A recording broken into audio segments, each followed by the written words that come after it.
If you're looking for a recap of what's been happening at the January 6th committee hearings, I've got you covered. Here are 6 highlights from the January 6th committee's first hearing that took place on June 9th. This hearing was so anticipated by many that Fox News wouldn't even broadcast it. Not only that, they aired Tucker Carlson's show commercial-free so their viewers wouldn't be tempted to change the channel and perhaps learn about the truth. Highlight number 1 is Congresswoman Liz Cheney's statement at the beginning of the hearing. It was one of the most powerful statements coming from a Republican, from my opinion. In our country, we don't swear an oath to an individual or a political party. We take our oath to defend the United States Constitution. And that oath must mean something. Tonight, I say this to my Republican colleagues who are defending the indefensible. There will come a day when Donald Trump is gone, but your dishonor will remain. Number 2, committee leaders, Democrat Bennie Thompson and Republican Liz Cheney, put former President Donald Trump at the center of an attempt to overturn our democracy. They were very clear that what happened on January 6th was an attempted coup and an attempt to undermine the will of the people. Donald Trump had his days in court to challenge the results. He was within his rights to seek those judgments. In the United States, law-abiding citizens have those tools for pursuing justice. He lost in the courts, just as he did at the ballot box. And in this country, that's the end of the line. But for Donald Trump, that was only the beginning of what became a sprawling, multi-step conspiracy aimed at overturning the presidential election, aimed at throwing out the votes of millions of Americans, your votes, your voice in our democracy, and replacing the will of the American people with his will to remain in power after his term ended. Donald Trump was at the center of this conspiracy, and ultimately, Donald Trump, the President of the United States, spurred a mob of domestic enemies of the Constitution to march down the Capitol and subvert American democracy. Highlight number 3. There was no fraud. The committee established that there was no fraud in the 2020 election that would have changed the results of the election at all. Trump's inner circle told him he had lost. There were more than 60 failed lawsuits over the election, but Trump continued to lie that he had been cheated of victory. This helped him raise millions of dollars. Nobody wants to give money to a loser, but if you lie and lie and lie and tell your fans that you didn't lose, apparently you can scam them out of millions of dollars. And I'll talk more about that in my next video. I saw absolutely zero basis for the allegations, but they were made in such a sensational way that they obviously were influencing a lot of people, members of the public, that there was this systemic corruption in the system and that their votes didn't count and that these machines controlled by somebody else were actually determining it, which was complete nonsense. And it was being laid out there. And I told them that it was crazy stuff and they were wasting their time on that. And it was doing a grave disservice to the country. But President Trump persisted, repeating the false Dominion allegations in public at least a dozen more times, even after his Attorney General told him they were, quote, complete nonsense. And after Barr's resignation on December 23rd, the acting Attorney General who replaced him, Jeff Rosen, and the acting deputy, Richard Donahue, told President Trump over and over again that the evidence did not support allegations he was making in public. Many of President Trump's White House staff also recognized that the evidence did not support the claims President Trump was making. This is the president's daughter commenting on Bill Barr's statement that the department found no fraud sufficient to overturn the election. How did that affect your perspective about the election when Attorney General Barr made that statement? It affected my perspective. I respect Attorney General Barr. So I accepted what he was saying. Now, let me pause here for just a second and ask you to hit that subscribe button below, click on the bell as well so you get notified every time I upload another January 6th committee hearing summary or any other video breaking down what's going on with US politics. Highlight number 4. The committee also said that Trump summoned the mob, assembled the mob, and lit the flame for January 6th. On this point, there is no room for debate. Those who invaded our Capitol and battled law enforcement for hours were motivated by what President Trump had told them, that the election was stolen and that he was the rightful president.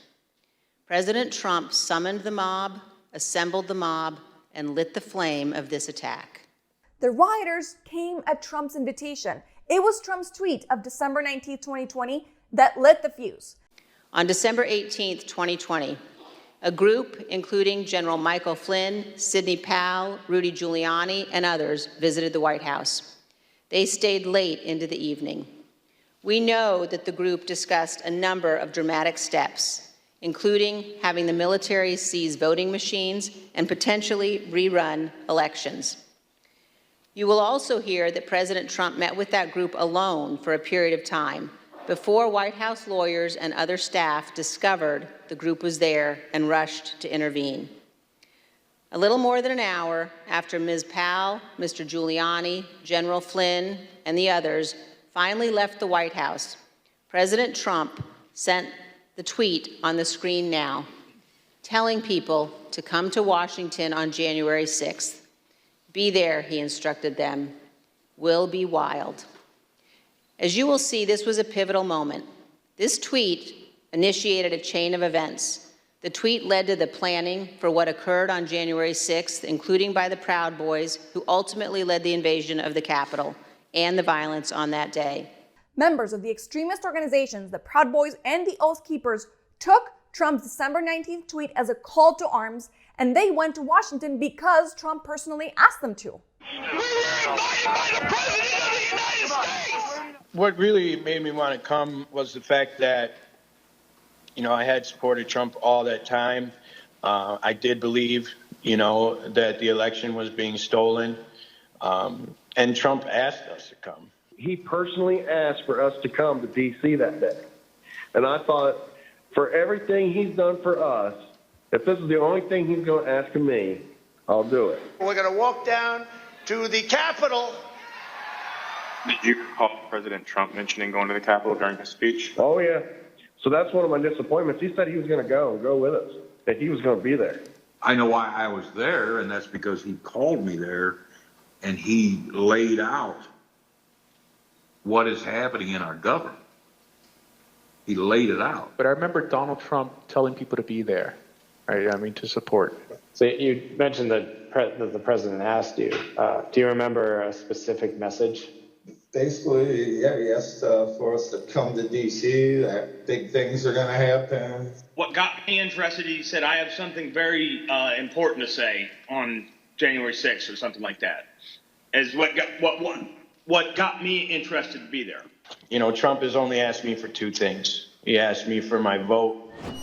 Highlight number 5, Trump did nothing to call out the military or the National Guard to defend the Capitol. People begged Trump to intervene, but he did not. You will hear testimony that, quote, the president did not really want to put anything out, calling off the riot or asking his supporters to leave. You will hear that President Trump was yelling and, quote, really angry at advisors who told him he needed to be doing something more. And aware of the rioters' chance to hang Mike Pence, the president responded with this sentiment, quote, maybe our supporters have the right idea. Mike Pence, quote, deserves it. You will hear evidence that President Trump refused for hours to do what his staff, his family, and many of his other advisors begged him to do, immediately instruct his supporters to stand down and evacuate the Capitol. Requests to the military came from Vice President Mike Pence. This would definitely be an unexplained breakdown in the usual chain of command. There were 2 or 3 calls with Vice President Pence. He was very animated, and he issued very explicit, very direct unambiguous orders. There was no question about that. And I can get you the exact quotes, I guess, from some of our records somewhere, but he was very animated, very direct, very firm, and to Secretary Miller. Get the military down here, get the Guard down here, put down this situation, etc. By contrast, here is General Milley's description of his conversation with President Trump's Chief of Staff, Mark Meadows, on January 6th. He said, we have to kill the narrative that the Vice President is making all the decisions. We need to establish the narrative that that the President is still in charge and that things are steady or stable or what's that thing. I immediately interpret that as politics, politics, politics. Red flag for me personally, no action, but I remember it distinctly. And now, here's the sixth highlight from the January 6th committee's first hearing. According to Liz Cheney, Representative Scott Perry from Pennsylvania, and multiple other Republican congressmen tried to get Trump to pardon them for their participation. As you will see, Representative Perry contacted the White House in the weeks after January 6th to seek a presidential pardon. Multiple other Republican congressmen also sought presidential pardons for their roles in attempting to overturn the 2020 election. I would also like to add that in this hearing, we had two main witnesses, Capitol Police Officer Carolyn Edwards and Nick Quested, a documentary filmmaker. Mr. Quested was working to film the gang and testify that the riot was not spontaneous. They were peaceful people. These were great people. The crowd was unbelievable. And I mentioned the word love, the love in the air. I've never seen anything like it. I can't let you go without sharing parts of the powerful testimony by Capitol Police Officer Carolyn Edwards. When I fell behind that line and I can just remember my breath catching in my throat because what I saw was just a war scene. It was something like I had seen out of the movies. I couldn't believe my eyes. There were officers on the ground, they were bleeding, they were throwing up, I saw friends with blood all over their faces. I was slipping in people's blood. I was catching people as they fell. It was carnage. And there you have it. I've added some resources in the description below if you want to learn more about what happened at the January 6th committee's first hearing. Now, remember to subscribe to my channel so you can catch up on all the summaries that I'm going to publish from the committee's hearings and other videos related to U.S. politics.